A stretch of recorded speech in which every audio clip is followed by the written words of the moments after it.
Hi, this is Jessica Neighbor. I'm an international voice coach for women, and I just recently wrote a workbook called Love Your Voice. And as I was creating it, I was really trying to answer questions from a lot of women who work with me for communication and public speaking around how do I use my voice? How do I feel more confident? How do I not get interrupted and get cut off? And so I created this workbook to help women feel more empowered when they speak. And then the election happened.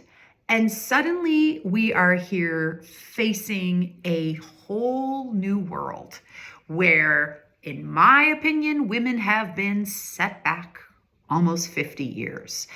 What are we going to do as a collective? Well, I'll tell you one thing we are not going to do. We are not going to shut up. No, we are going to speak louder and prouder, and we are going to love loud. And so what I want to give us some advice about today is if you are in a community where you suddenly now realize you may not be safe around certain people, or if you're in a community where you're anticipating the holidays and you know that some really intense talks are going to come up, today I want to talk about boundaries. And today I want to talk about a very helpful way to approach a difficult conversation, because I think in our future, we are going to need to have them. And I want to tune in to women in particular who feel like they have been trained to be people pleasers, because oftentimes in a more difficult conversation or something that gets more confrontational, I know in the past I would shut down or just go along with it and agree. But we see where that gets us. It gets us nowhere good. And it's time to finally put a stake in the ground and say what we need to. However, we need to figure out if it's actually worth our time, if it's worth our effort. So I want to take you through a guide right now that I created. You can find this in my group for women called Love Your Voice Community at loveyourvoice.me.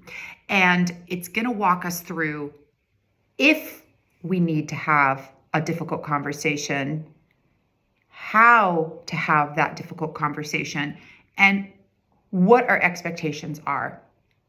And honestly, I think this is going to be a muscle that we are going to need to use and practice and refine time and time again. So it is also perfectly okay if you are watching this and going, I do not have air in my tires for this right now.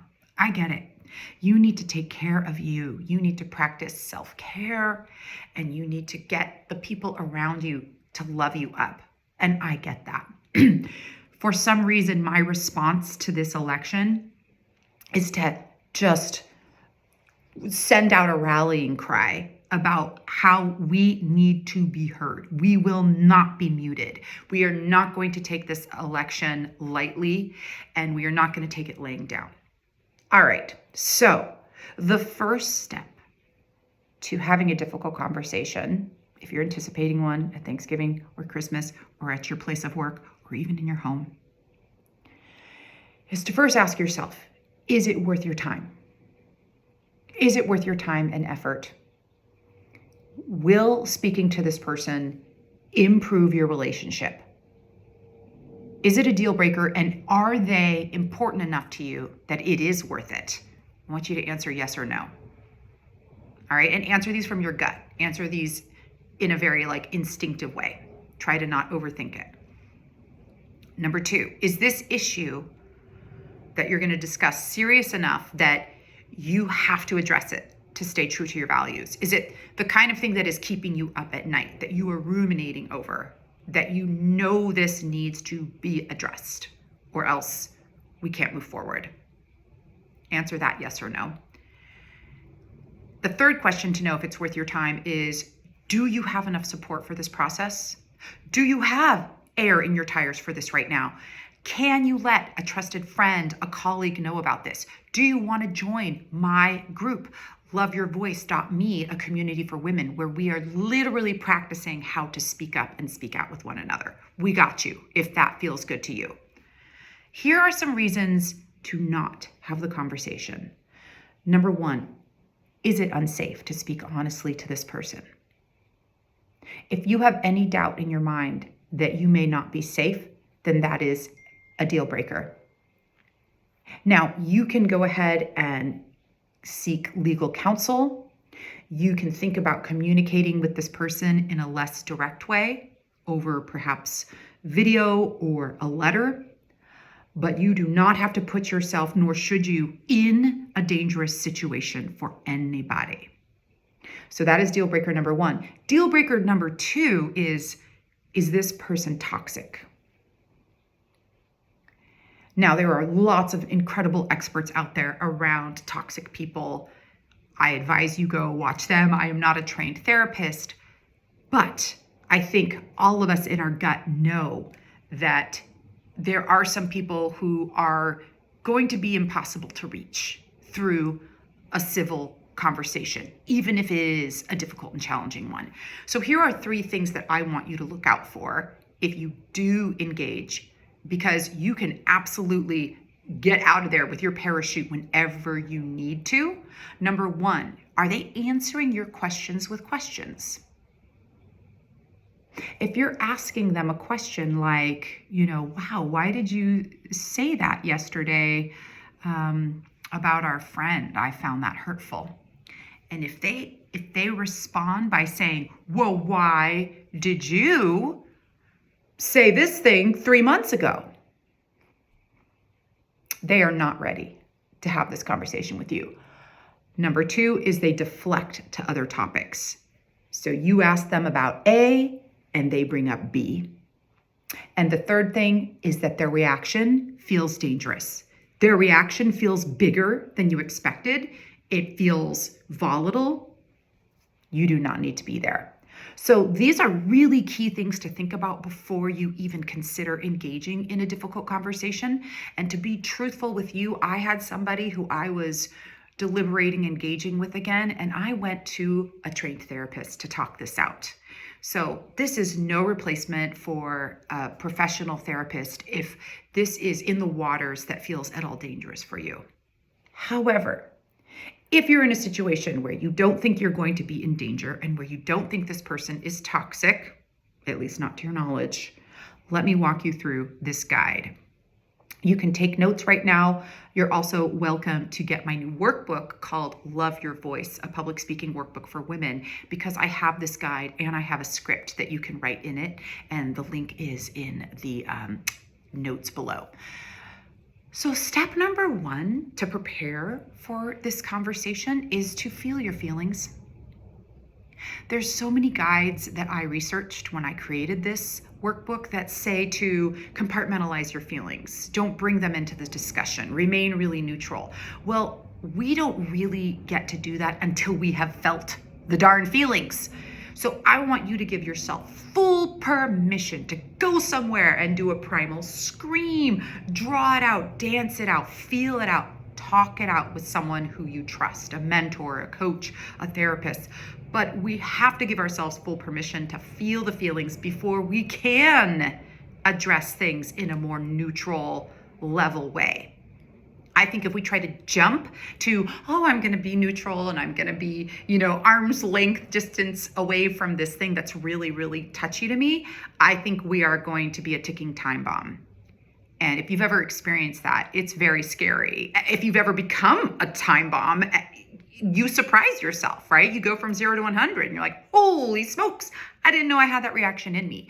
And I think that's why it's really important to give yourself the space to feel the feelings and do it however feels authentic for you. There's so many helpful, fun outlets that you can do this through. Writing, dancing, screaming, whatever you need to do.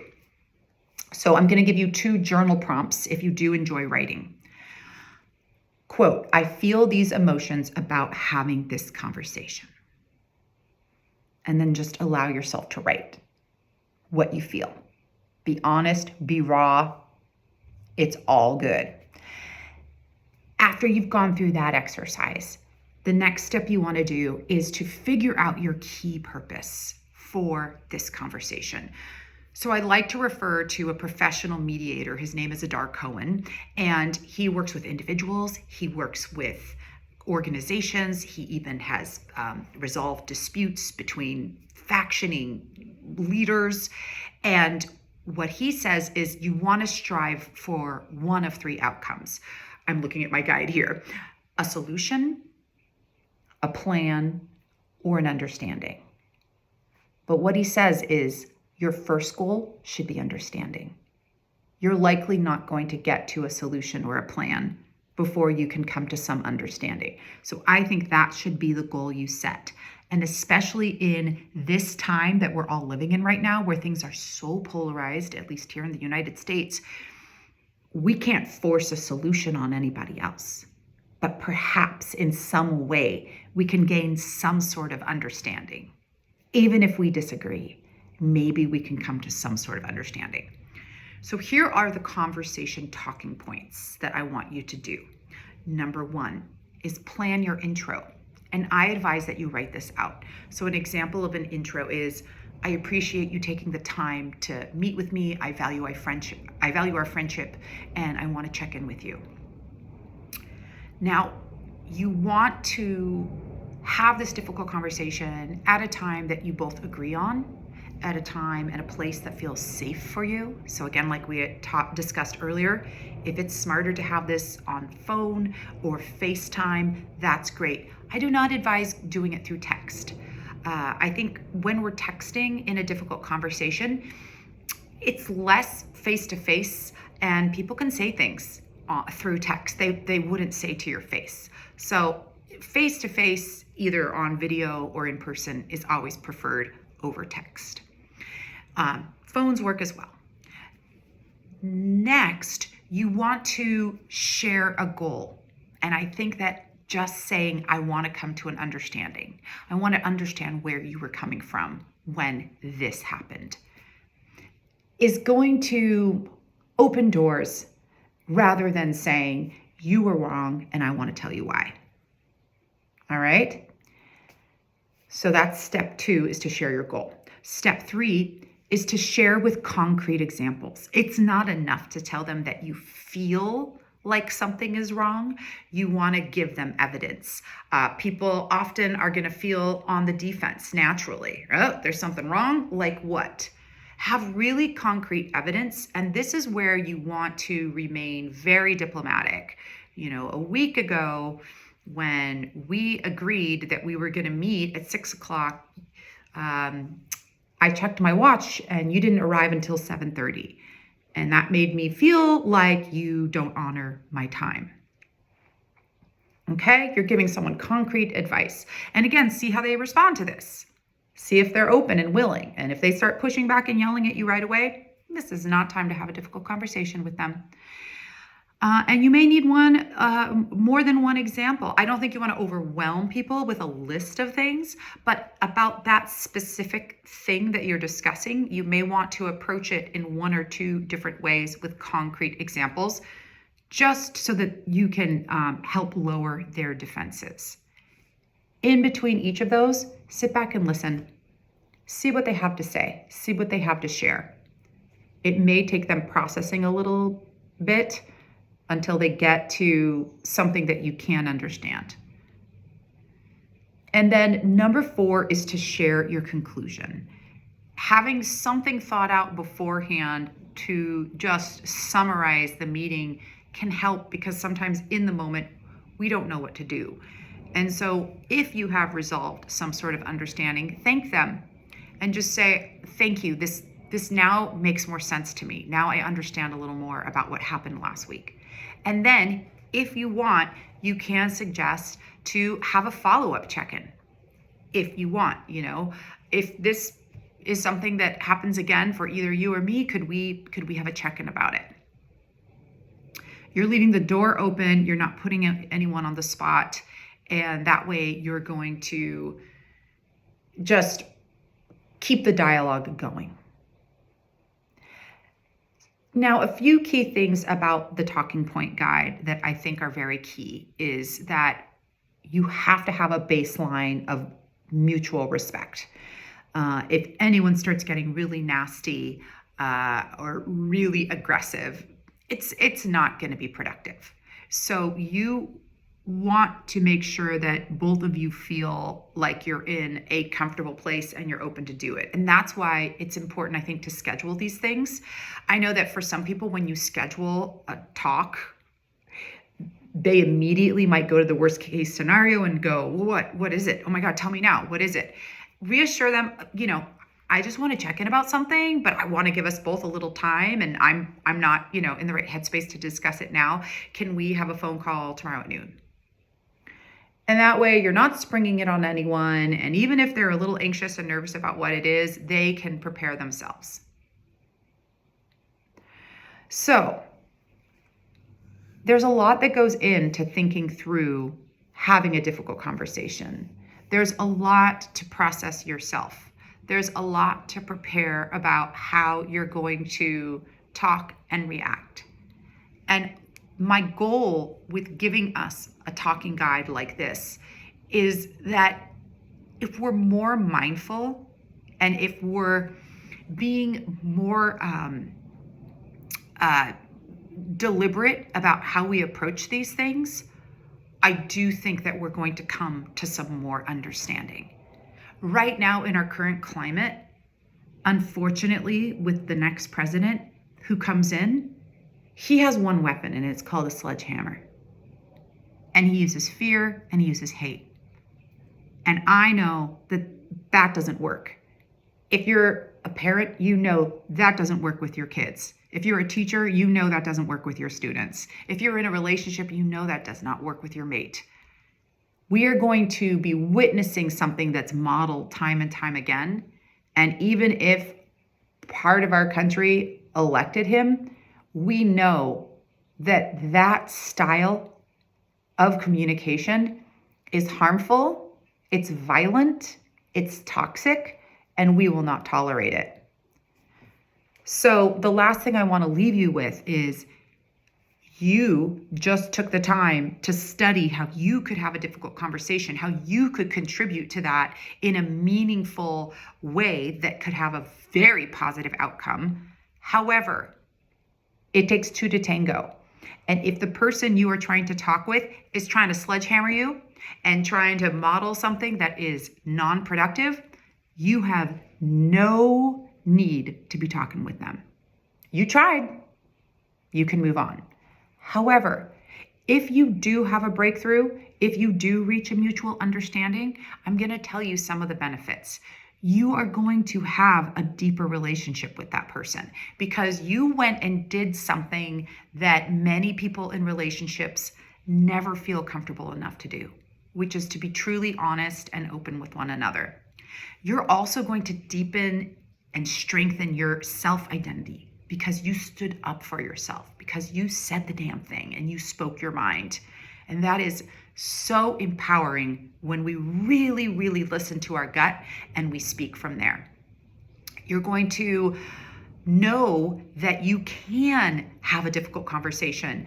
This is a muscle that gets stronger. There might even be things that you can nip in the bud in the moment when they come up that you can say in a graceful way so that you don't have to plan out a big, difficult conversation down the road. When we share where our boundary is, when we share what works and what doesn't work for us, then the people who can hear it can show up for us. But they can't show up for us if we don't tell them where our line is. Brené Brown says there is no such thing as true intimacy without boundaries. And it is so true. And finally, when you take on a difficult conversation, not only are you modeling to the person who you're talking with that you can do this, you're modeling to everyone in your community that you can do this. And I think there is nothing braver than that. I think that, like the wonderful late John Lewis reminds us, let's get in some good trouble. I do believe that we are in a time now where we need to roll up our sleeves and really take things on.